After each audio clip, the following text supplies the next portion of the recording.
বিসমিল্লাহিররহমানিররহিম। আসসালামু আলাইকুম ওয়া রাহমাতুল্লাহি ওয়া বারাকাতুহু।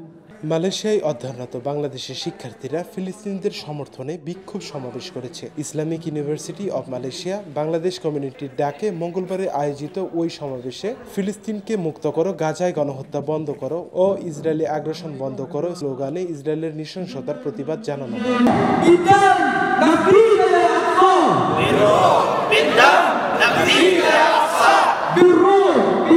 We are here to stand in solidarity and send a message clearly to Israel, to regime Zionists.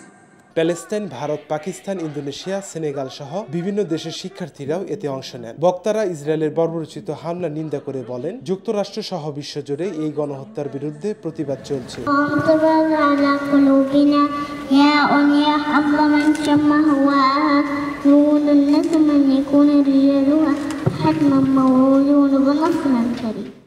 মুসলিম উম্মাকে ফিলিস্তিন ইস্যুতে ঐক্যবদ্ধ through the way that problem was created, we won't be able to solve our problem in 1,000 years.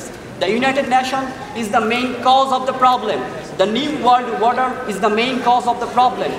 But we are trying to solve the Palestine problem in this way. Do something for our friends. At least we praise to Allah.